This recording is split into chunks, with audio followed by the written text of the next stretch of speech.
Welcome to Context 101. Please subscribe and hit the bell icon for more breaking updates. Last Saturday, the world awoke to a headline that seemed almost unbelievable. A story that would dominate every conversation, every screen, and every front page for days to come. In a meticulously coordinated operation before dawn, U.S. Special Forces swept into Caracas under the cover of darkness. Their target, Venezuelan President Nicolás Maduro, long accused by Washington of corruption, drug trafficking, and human rights abuses. Within hours, Maduro was in custody, taken from the heart of the Venezuelan capital in a move that stunned the world. The raid marks the boldest and most controversial U.S. intervention in Latin America since the 1989 invasion of Panama. News of the operation spread like wildfire, igniting fierce debate in Congress, sparking urgent discussions in capitals around the globe, and sending shockwaves through international media. Protesters flooded the streets in cities from Buenos Aires to Berlin, demanding answers and accountability. The Trump administration was quick to defend its actions, calling the raid a decisive law enforcement operation against what it described as a dangerous narco-terrorist. Officials insisted that Maduro's capture was necessary to restore democracy and end years of suffering for the Venezuelan people. But critics, both at home and abroad, condemn the move as a reckless violation of Venezuela's sovereignty and a dangerous precedent for international relations. Legal scholars and political analysts warned of the long-term consequences, questioning the legality and morality of such an intervention. For ordinary Venezuelans, already battered by years of economic collapse, food shortages, and political turmoil, the raid brought a new wave of uncertainty. With their president gone and foreign troops on their soil, many now wonder what the future holds for their country and their families. The international response has been swift and divided. Allies of the United States have urged caution, calling for respect for international law and the sovereignty of nations. Adversaries have condemned the raid as an act of aggression, warning of escalating tensions and unpredictable consequences. The United Nations and G20 have called emergency meetings, as world leaders scramble to respond to this unprecedented event. Meanwhile, the streets of Miami erupted in celebration, with exiles and their families cheering what they see as long overdue justice. In Caracas, however, anger and fear have fueled massive protests, with crowds waving Venezuelan flags and denouncing foreign intervention. Police and military forces patrol the streets, bracing for further unrest. As Nicolás Maduro sits in a Brooklyn jail cell, the world holds its breath. From New York to Caracas, from Washington to Moscow, people everywhere are watching, waiting, and wondering what this new chapter in global power politics will bring next. To truly understand the gravity of Venezuela's current crisis, we must first look back at a time when the country brimmed with promise and potential. In the late 20th century, Venezuela was the envy of Latin America, a nation blessed with vast natural resources, a thriving middle class, and a vibrant cultural scene. Its capital, Caracas, was a symbol of modernity and hope, bustling with life and opportunity. But beneath this prosperity, seeds of instability were quietly taking root. The country's immense oil wealth fueled decades of growth, but it also created a dangerous dependency. Venezuela's economy became almost entirely reliant on oil exports, making it extremely vulnerable to the unpredictable swings of the global market. When oil prices soared, the nation prospered. But when prices fell, the consequences were devastating. Corruption flourished as billions in oil revenue were mismanaged or siphoned away, eroding the foundations of the economy. In 1999, Hugo Chavez rose to power, promising a new era through his Bolivarian revolution. His government launched ambitious social programs that initially lifted millions out of poverty and inspired hope among the poor and working class. But over time, Chavez's populist policies undermined democratic institutions, concentrated power in the executive, and set the stage for economic mismanagement on a massive scale. The country's dependence on oil only deepened, and dissent was increasingly silenced. When oil prices crashed in the mid-2010s, Chavez's successor, Nicolás Maduro, inherited an economy already teetering on the brink. Instead of reform, Maduro's government responded with repression, cracking down on protests, jailing opponents, and tightening its grip on power. The economy spiraled further, and daily life for ordinary Venezuelans became a struggle for survival. Hyperinflation soared to unimaginable levels, rendering the bolivar nearly worthless. People carried bags of cash just to buy a loaf of bread.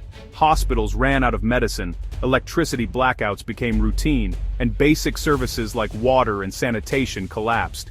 The social fabric of the nation began to unravel. Facing hunger, violence, and a lack of opportunity, more than 7 million Venezuelans have fled their homeland in recent years. Families have been torn apart, and entire communities have been uprooted, creating one of the largest displacement crises in the world today. The exodus has strained neighboring countries and reshaped the region.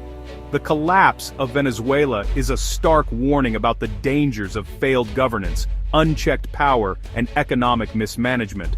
Once bustling streets now stand empty, infrastructure lies in ruins, and protests are met with force. This is the backdrop to last week's dramatic intervention. Venezuela's tragedy is not just measured in lost wealth or economic statistics, it is a profound humanitarian disaster. Malnutrition, disease, and desperation have become daily realities for millions. Children go hungry, hospitals struggle to function, and hope is in short supply. The world has watched as Venezuela's crisis deepened, with international organizations and governments debating how to respond. Now, as the situation explodes onto the global stage, the fate of Venezuela has become a test of international resolve and compassion. Despite disaster, Maduro held power through military loyalty, repression, and foreign alliances. He rewarded generals with control over key sectors, purged dissent, and stacked courts with loyalists. Elections were widely condemned as fraudulent, and opposition was brutally suppressed. Internationally, Maduro relied on Russia, China, and Cuba for support, keeping his regime afloat despite sanctions. Food aid was weaponized to control the poor, and intelligence services crushed dissent. Armed colectivos enforced his rule in the streets, creating a climate of fear. This web of patronage and force kept Maduro in power, until the raid shattered his grip. The path to the raid was paved by escalating U.S. actions in late 2025. Drug interdiction strikes, a naval blockade, and oil tanker seizures crippled Venezuela's economy and signaled a shift from sanctions to force. Trump's administration labeled Maduro a terrorist, providing legal cover for intervention. Despite public opposition at home, the administration pressed forward. In his final days, Maduro denied U.S. accusations and offered to negotiate, but it was too late. The stage was set for Operation Absolute Resolve. Days later, U.S. Special Forces stormed his residence. Operation Absolute Resolve began in the darkness before dawn, shrouded in secrecy and precision. As the world slept, elite U.S. Special Forces prepared for a mission that would reverberate across continents. The operation was months in the making, involving meticulous planning, intelligence gathering, and coordination between multiple branches of the military and intelligence community. Helicopters thundered through the early morning sky, carrying soldiers trained for the most high-stakes missions imaginable. At precisely 4 a.m., a fleet of 150 aircraft unleashed a coordinated assault on Venezuela's military infrastructure. Fighter jets streaked across the sky, launching precision-guided missiles that struck radar sites, air defense systems, and command centers. Within minutes, Venezuela's ability to resist was crippled, its defenses overwhelmed by the sheer scale and speed of the attack. On the ground, Delta Force teams moved with surgical efficiency. Guided by real-time intelligence from a CIA mole embedded deep within the Venezuelan government, they navigated the labyrinthine streets of Caracas. Their objective: capture President Nicolás Maduro and his wife before loyalist forces could react. The element of surprise was total. In a matter of minutes, Maduro and his wife were in U.S. custody, apprehended with almost no resistance. The raid was executed with remarkable speed and precision. For U.S. forces, casualties were minimal, a testament to their training and planning. However, Cuban military advisors embedded with Venezuelan units were not as fortunate, suffering losses during the brief but intense firefight that erupted in the compound's outer perimeter. With the mission complete, Maduro was swiftly transported by helicopter to the USS Iwo Jima, a U.S. Navy amphibious assault ship stationed off the coast. From there, he was flown under heavy guard to New York City, a journey that underscored the U.S. government's insistence that this was not an act of war, but a law enforcement operation on an unprecedented scale. Now, inside a high-security, federal courthouse in Brooklyn, Maduro faces charges of narco-terrorism and corruption. The world watches as a sitting president stands trial in a foreign land, a spectacle that has never before unfolded in modern history. The Trump administration maintains that this was not an invasion, but a necessary act of justice. Officials argue that Maduro's alleged crimes demanded international accountability, and that the operation was conducted with restraint and respect for civilian lives. Yet the world remains deeply divided. Some hail the operation as a bold stand against tyranny and drug trafficking, while others condemn it as a dangerous precedent that threatens the sovereignty of nations everywhere. Protests erupt in capitals across the globe, and international leaders debate the implications for global order. The image of a sitting president behind bars in a U.S. jail has become a symbol, one that ignites fierce debate and stirs powerful emotions. For some, it is a triumph of justice; for others, a troubling overreach. As headlines flash across the world and analysts debate the consequences, one thing is clear: the fallout from Operation Absolute Resolve is only beginning, and its impact will be felt for years to come.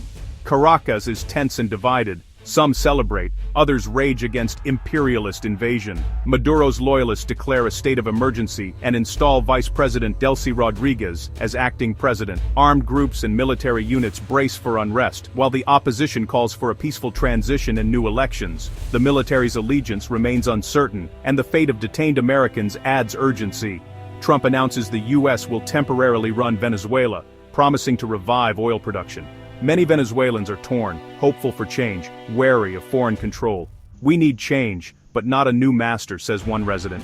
As factions maneuver, ordinary people face deep uncertainty. The nation stands at a crossroads, its future hanging in the balance. The world is split. Russia, China, and Cuba condemn the raid as a violation of sovereignty, warning of dire consequences. The UN and EU urge restraint, uneasy with the precedent of capturing a head of state by force. US allies are cautious; only a few, like Israel, openly praise the operation. Latin American neighbors remain silent, wary of US interventionism. Critics draw parallels to Panama and Iraq, warning that removing a dictator is easier than rebuilding a nation. Diplomats fear long-term instability and question America's plan for the day after. The world watches, uncertain if this is liberation or the start of a new crisis. Venezuela's fate is now a global concern. In Washington, the raid sparks a political firestorm. Congress was bypassed, fueling bipartisan outrage over executive overreach. Critics question the legality and motives. Was this about justice or oil? Legal scholars warn that trying a foreign leader in U.S. courts undermines sovereign immunity and sets a risky precedent. The administration gambles that success in Venezuela will boost Trump's standing, but the risks are enormous. If Venezuela spirals into chaos or U.S. troops get bogged down, the backlash could be severe. The debate is about more than Maduro. It's about the rules that govern global power. The outcome may define the Trump presidency and shape the next election. America's principles and interests are now on trial.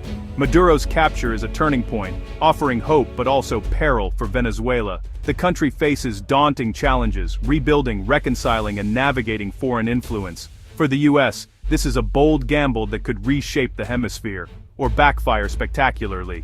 The world debates whether this was liberation or reckless intervention. The real test is just beginning. Can Venezuela achieve stability and democracy, or will it become another cautionary tale? The coming months will decide the fate of 30 million people and the region's future. This is a moment for reflection, not triumphalism. The world is watching, and the story is far from over.